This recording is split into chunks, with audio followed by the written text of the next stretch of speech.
On avait déjà exploré le domaine de la permaculture en visitant le site Crocus Permaculture et aujourd'hui on voit ça sous un autre angle en apprenant la permaculture à travers un stage. Pour ça on est à Saint-Ouen-en-Belin chez Blandine Cadix qui va nous en apprendre un peu plus sur cette façon de cultiver alternative. Et j'ai rejoint Blandine Cadix, bonjour. Bonjour. Comment allez-vous? Eh bien ça va très bien. Donc là on est sur votre site C'est bon c'est bio. Oui, tout à fait. Donc ça existe depuis combien de temps ici? Alors le terrain nous l'avons acheté il y a exactement 7 ans. Ok. Donc il y a 7 ans, il y avait ce magnifique chêne et rien d'autre. D'accord. Donc il y a 7 ans, nous avions encore, j'ai 5 ans, enfin nous avons 5 enfants, nous avions encore presque nos 5 enfants à la maison. Donc ils ont pu nous aider à planter des piquets pour les animaux. Donc quand vous avez du coup, quand vous êtes installé ici, c'était justement dans le but de faire de la permaculture ou c'est venu après? Eh bien quand j'ai toujours aimé la permaculture. Et donc avec ce terrain, franchement, c'était dommage de ne pas en profiter. Donc j'ai toujours rêvé en fin de compte de partir de la graine et d'aller jusqu'au plan final et pourquoi pas les vendre aux personnes qui pouvaient être intéressées. Donc là l'idée c'est qu'on a... Est-ce que vous pouvez me parler en fait de ce qu'il y a un peu autour de nous, du nombre de buts? Après je pense que vous allez en parler mieux que moi. Eh bien donc en fin de compte la permaculture ce n'est pas obligatoirement faire des buts, c'est donc de créer un écosystème, imiter la forêt. Donc qu'est-ce qu'on voit dans la forêt? La forêt on s'en occupe pas et ça pousse quand même. Donc nous on va faire pareil, on va créer ce sol vivant, on va accélérer tout ça. Donc aujourd'hui c'est ce que je vais apprendre à mes stagiaires qui sont venus, donc de créer ce sol. Donc on va trouver du carbone. On va trouver de l'azote. Le carbone, on va le trouver dans tout ce qui est desséché, le bois, la paille, le foin, les feuilles mortes. Et l'azote, on va le trouver dans l'herbe, dans les feuilles d'arbres, dans les orties, dans la prêle, dans l'herbe fraîchement coupée. Donc c'est pour ça qu'on voit qu'on a tout un tas d'herbes ici. Donc justement nous si on est là aujourd'hui c'est pour parce que vous organisez des stages. Donc là on a 4 stagiaires qui sont avec vous aujourd'hui. Vous m'avez dit que déjà la journée ça commençait par des questions. Vous dites une question par personne et vous essayez d'y répondre tout au long de la journée. Voilà, tout à fait. Donc les personnes se sont présentées et m'ont posé une question et je ne les réponds pas tout de suite. Je préfère y répondre tout au long de la journée, comme vous l'avez dit, qui s'immergent. Et donc là justement, nous avons... On peut y aller si vous voulez. Hein. Justement, vous pouvez venir aussi si vous voulez. Bon, ils m'entendent pas. Donc en fin de compte, on s'est baladé dans la nature là et on a repéré différentes plantes qui allaient nous servir pour réaliser nos lasagnes, nos buts de permaculture ou nos plantations de tomates aujourd'hui entre autres. Et nous avons donc ramassé des petites plantes qui vont nous servir aussi à faire une petite tisane. Une petite tisane. Donc alors c'est une tisane à quoi? C'est quoi ces plantes? Eh bien là aujourd'hui on a trouvé des feuilles de cassis, des feuilles de mélisse, de la menthe.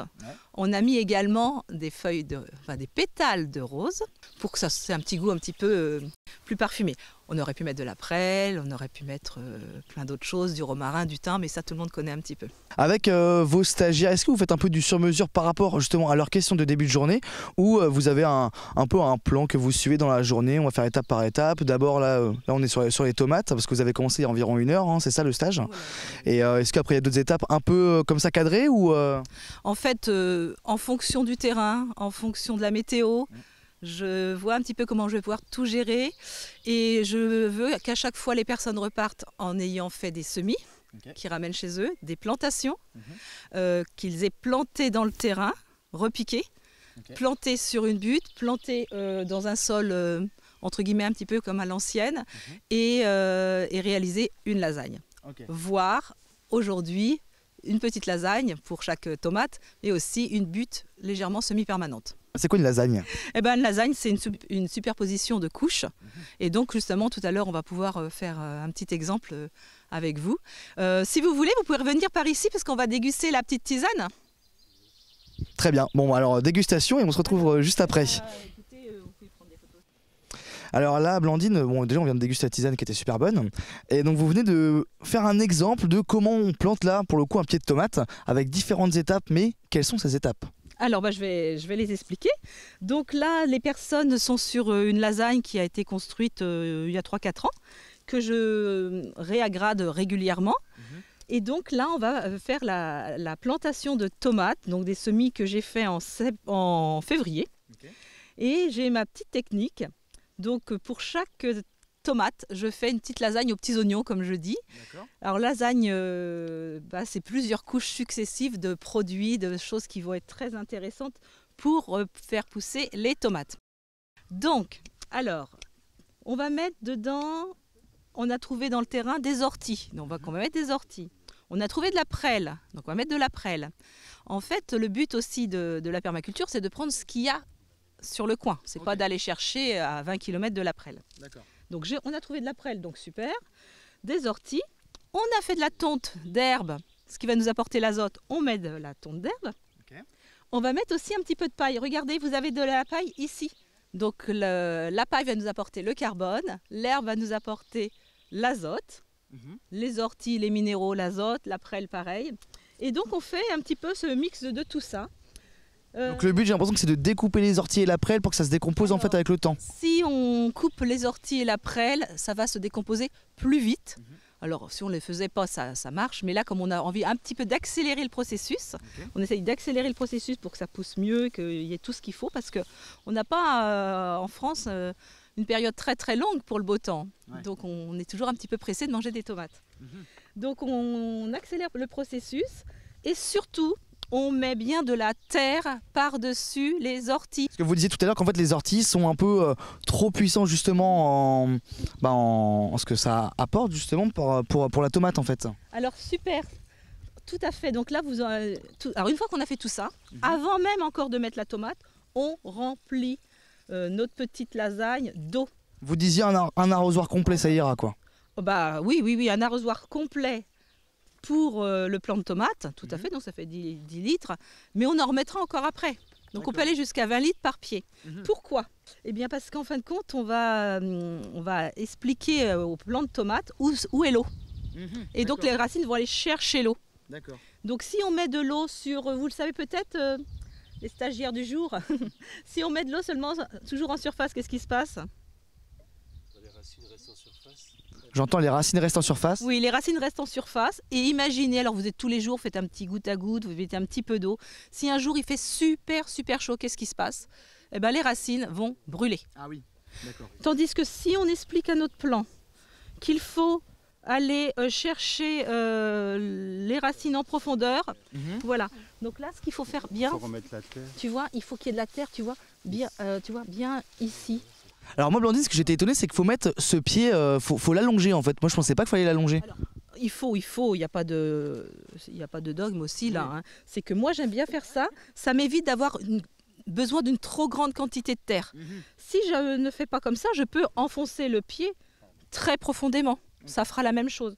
Là, vous avez vu, j'ai mis une petite couche de terre, je mets le pied couché et on remplit de terre. Et donc on le voit bien après, vraiment il y a quelques petites feuilles qui poussent. Alors on pourrait se dire, mince, il était beau mon pied, il est tout petit maintenant.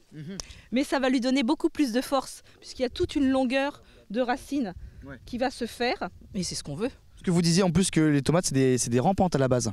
Les tomates, c'est normalement c'est rampant, et on voit, ça cherche toujours à faire des racines. Si on les laisse dans un beau milieu, ça va ramper un peu partout.